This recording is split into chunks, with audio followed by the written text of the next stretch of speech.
두아디라 교회의 사자에게 편지하라. 그 눈이 불꽃 같고 그 발이 빛난 주석과 같은 하나님의 아들이 이르시되 내가 내 사업과 사랑과 믿음과 섬김과 인내를 아노니 내 나중 행위가 처음 것보다 많도다. 그러나 내게 책망할 일이 있노라. 자칭 선지자라 하는 여자 이세벨을 내가 용납함이니 그가 내 종들을 가르쳐 꾀어 행음하게 하고 우상의 제물을 먹게 하는도다.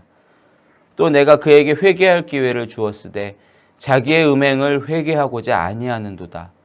볼지어다 내가 그를 침상에 던질 터이요 또 그와 더불어 간음하는 자들도 만일 그의 행위를 회개하지 아니하면 큰 환난 가운데 던지고 또 내가 사망으로 그의 자녀를 죽이리니 모든 교회가 나는 사람의 뜻과 마음을 살피는 자인 줄 알지라. 내가 너희 각 사람의 행위대로 갚아주리라. 두아디라에 남아있어 이 교훈을 받지 아니하고 소위 사탄의 깊은 것을 알지 못하는 너희에게 말하노니 다른 짐으로 너희에게 지울 것은 없노라. 다만 너희에게 있는 것을 내가 올 때까지 굳게 잡으라.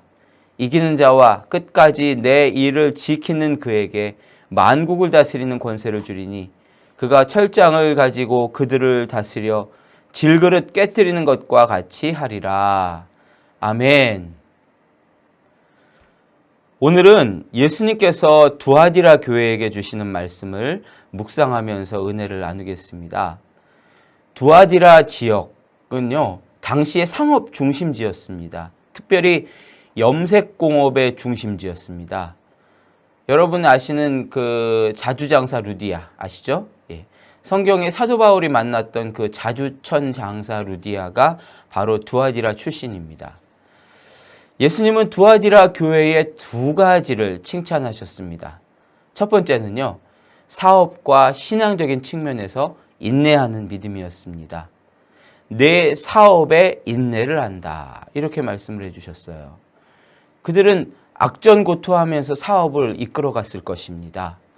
왜냐하면 두아디라 지역이요, 이 상업 중심 지역이었는데 이 상업하는 사람들이, 장사하는 사람들이 이익을 극대화하기 위해서 여기는 조합이 발달했었어요. 그래서 조합 중심으로 모든 게 움직였는데 이 조합 중심으로 흘러가다 보니까 조합원이 되지 않으면 커다란 불이익을 당할 수밖에 없었습니다. 두아디라 교회 성도들은 아마 조합에 들어가지 않았을 것입니다. 왜냐하면 그 당시의 조합은 연합으로 같이 우상 숭배를 했기 때문에 그래요. 두아디라 교회 성도들은 사업을 운영하면서 비록 손해를 본다 할지라도 조합에 들어가지 않고 예수 그리스도만을 섬겼을 것입니다. 예수님은 이들의 귀한 믿음을 칭찬하셨어요. 내 사업을 안다. 내 사업에 인내를 안다. 또 사랑과 믿음과 섬김에 있어서 내가 인내한 것을 안다. 이렇게 칭찬하셨어요. 그들은 계속해서 더 잘 예수님을 섬기려고 애썼습니다. 힘을 다했어요. 그리고 처음보다 더 나아지려고 했습니다. 바로 이것을 이제 예수님께서 아시고 칭찬해 주신 거죠. 우리도 우리의 이 좋은 부분들이 있잖아요. 이런 것들이 더 많아지도록 하나님 앞에 노력해야 돼요. 사랑과 믿음 여러분에게 있으신가요? 더 풍성해지도록 힘쓰시길 바랍니다. 섬김을 잘하고 계세요? 예수님께서 아세요. 다 아세요. 섬김이 더 풍부해질 수 있도록 힘쓰시길 바라요. 그런데 예수님께서는 두아디라 교회에 대해서 한 가지를 책망하셨어요. 그것은 바로 자칭 선지자라고 하는 어떤 여자를 받아들이고 그의 말을 따른 것이었는데 예수님께서는 이 사람을 이세벨과 같은 여자다라고 말씀하셨어요. 여러분, 이세벨이 누굽니까? 이세벨은 구약 성경에 나오는 엘리야 시대의 그 북이스라엘 왕 아합의 아내, 왕비였죠. 이세벨은 이방 나라인 시돈 사람이었습니다. 바알과 아세라 우상을 섬기는 제사장의 딸이었어요. 철저한 추종자였습니다. 그녀는 북이스라엘의 왕인 아합과 정략 결혼을 통해서 이제 이스라엘로 들어왔죠. 그리고 이 북이스라엘 전역에 심지어는 왕궁 안에도 우상을 세우고 또 저녁에 산당을 세우고 바알신과 아세라신 숭배를 결정적으로 확대해버린 그런 사람입니다. 이 북이스라엘 전체를 영적으로 완전히 타락시키고 오염시켜버린 그런 사람이에요. 예수님은요, 지금 두아디라 교회에 들어온 어떤 여인을 이세벨과 같이 영적인 간음을 하도록 만드는 사람이라고 하셨습니다. 아마 이 여인은 대단한 어떤 그 매력과 열정을 가지고 교회에 영향력을 미쳤던 것 같습니다. 선지자적인 어떤 그런 은사들이 있었던 것 같아요. 교사처럼 또 잘못된 교리를 가르쳤어요. 교묘하게 당시에 유행하던 우상숭배 습관과 예수님의 신앙을 섞어가면서 우상의 제물도 먹어도 괜찮아. 우상숭배하는 거, 그 다 괜찮은 거야 하면서 교리를 그럴싸하게 기독교에 접목시킨 것 같아요. 그 결과 두아디라 교회는 예수님을 열심히 섬기려는 열심도 있었지만 당시의 흐름이었던 우상 숭배에 대해서 용인하기 시작했던 거예요. 전반적으로 영적인 거룩성에 대한 감각을 잃어버리기 시작했어요. 열심은 있었는데 어느새 예수님만을 섬기기 원했던 그 첫 신앙의 순수한 마음을 잃어버리기 시작했고 열심만 남아 있었던 거죠. 그래서 예수님은 말씀하셨어요. 나는 사람의 뜻과 마음을 살피는 자인 줄 알지라. 이렇게 말씀하시면서 교회가 이 부분에서 회개하기를 바라셨어요. 만약 회개하지 않으면 각 사람의 행위대로 갚아주시겠다라고 말씀하셨습니다.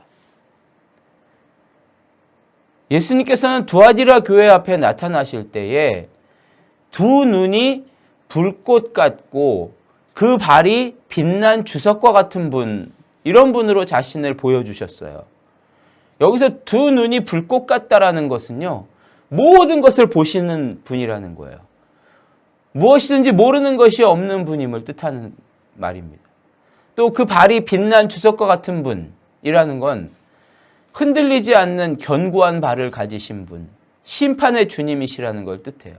다니엘서에서 다니엘이 봤던 환상 가운데 커다란 신상에서 이 발이 이 흙과 섞여 있어가지고 그 금방 무너져 버리잖아요, 우상이. 주님은 결코 그런 분이 아니라 빛난 주석과 같은 발을 가지신 분이란 뜻은 이 비교가 되고 있는 거죠. 심판의 주님, 흔들리지 않은 주님께서 우리의 삶을 보고 계시다라는 사실, 이것을 주지시키고 싶으셨던 거예요. 여러분, 우리가 기억해야 돼요. 주님께서 우리의 삶을 보고 계십니다. 예수님께서는 마지막에 말씀하세요. 이기는 자와 끝까지 예수님의 일을 지키는 자에게 만국을 다스리는 권세를 주시겠다. 이렇게 말씀하셨어요. 예수님과 더불어 만국을 다스리고 새벽별처럼 빛나는 영생의 삶을 살게 될 것이라는 그런 약속을 주셨습니다. 여러분, 순전한 마음으로 끝까지 예수님의 일을 지키셔서 예수님께서 주시는 철저한 권세로 만국을 다스리고 영생을 얻으시기를 예수님의 이름으로 축복합니다. 기도하겠습니다. 하나님, 오늘 이 두아디라 교회의 사업의 인내, 믿음과 사랑의 인내를 주님께서 다 알고 칭찬해 주셨습니다. 그러나 잘못된 이세벨과 같은 여인의 교리를 받아들이고 영적인 거룩성을 잃어버리고 영적인 간음을 하기 시작했던 그들에게 또한 회개하라고 말씀하셨습니다. 주님, 우리가 참으로 부족하지만 그래도 열심으로 주님을 섬기고 있는 많은 분들이 있습니다.